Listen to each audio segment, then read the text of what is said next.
जय हिंद, जय श्री राम। दोस्तों, कल हमने सीखा था मुट्ठी को कैसे बांधना। आज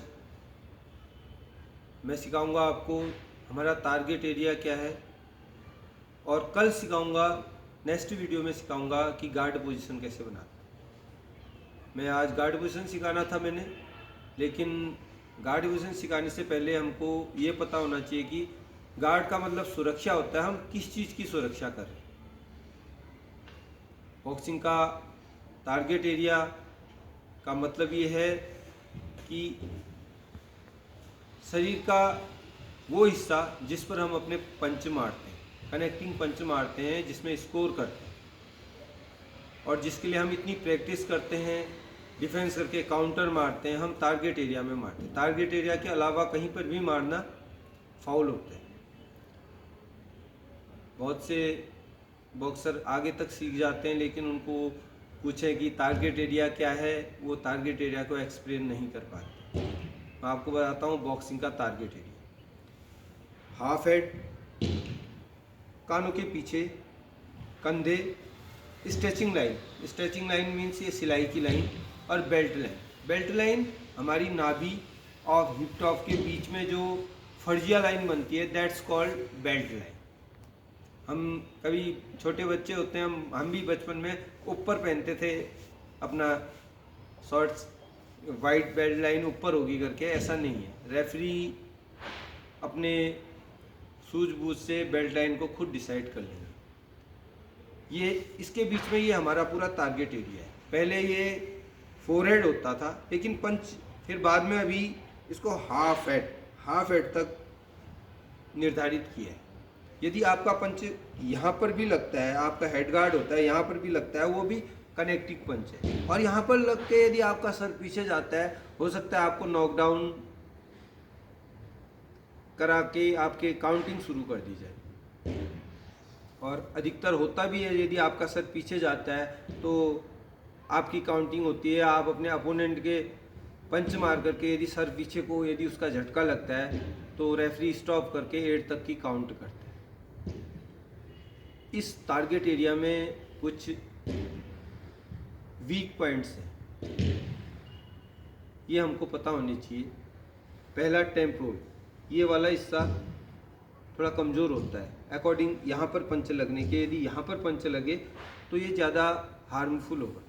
दूसरा, नोज में बहुत से लोगों की थोड़ा गर्मी की वजह से भी ब्लीडिंग आ जाती है, या कोई थोड़ा सा पंच लगने से ब्लीडिंग हो जाती है।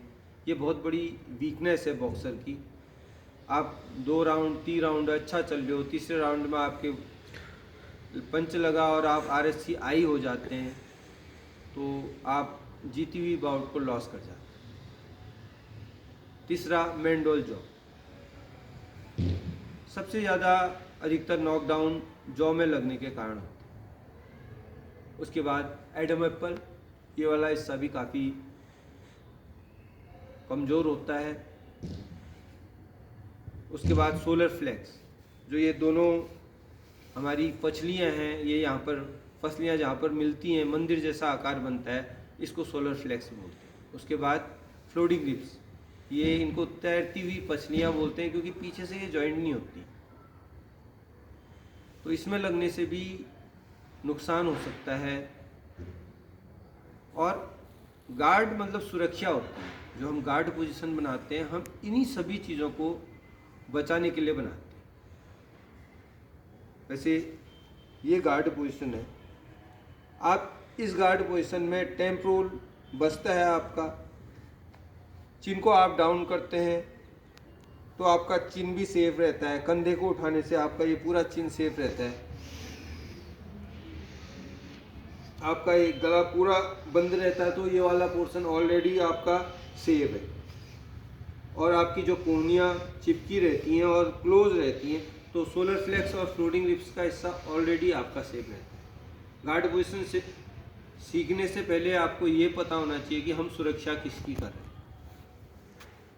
जैसे किसी फौज की बटालियन में गार्ड एंड ड्यूटीज़ लगती हैं, वो बटालियन के अंदर जो सो रहे हैं उनकी सुरक्षा करते हैं, या जो भी एक्टिविटीज़ हो रही हैं, जो भी हमारे। और जैसे भारतीय सेना देश के चारों बॉर्डर में फैली है, वो देश की सुरक्षा कर रही है। ऐसे ही सेम एक बॉक्सर अपने टारगेट एरिया की सुरक्षा करता है गार्ड की बदौलत। लेकिन सुरक्षा किस चीज़ की करनी है, इस हमारे टारगेट एरिया में कितने वीक पॉइंट्स हैं, ये जानकारी होना एक बॉक्सर को बहुत ज़्यादा ज़रूरी है। कल हमने सीखा था मुट्ठी कैसे बांधते हैं, इसकी इम्पोर्टेंस क्या है। आज की वीडियो में ये था कि हमारा टारगेट एरिया क्या है। हम जब गार्ड पोजीशन सीखेंगे उससे पहले हमें ये पता होना चाहिए कि हम अपने टारगेट एरिया को, हम जिस टारगेट एरिया को, जिस इलाके को हम सेव कर रहे हैं, हम बचा रहे हैं, वो इलाका कौन सा है। यदि इसके अलावा कहीं पर भी आपका अपोनेंट या आप पंच मारते हैं तो वो फाउल होता है। Belt lines below the belt foul है, सर के पीछे फाउल है, पीठ में फाउल है। ये छोटी सी जानकारी मेरी ओर से आपके लिए। कल मैं आपको बताऊंगा गार्ड विषय। गार्ड के भी बहुत से प्रकार हैं, कोई इस तरह से गार्ड रखता है, कोई इस तरह से गार्ड रखता है, और इस प्रकार से कोई इस तरह से गार्ड रखता है। ठीक है, ये गार्ड क्यों रखते हैं और किस टाइप का गार्ड रखने से आप किस प्रकार का बॉक्सर है, थोड़ा बहुत आप समझ सकते हैं। इस सब चीज़ की जानकारी मैं आपको नेक्स्ट वीडियो में दूंगा। आज के लिए जय श्री राम, जय हिंद। मिलते हैं अगले वीडियो में।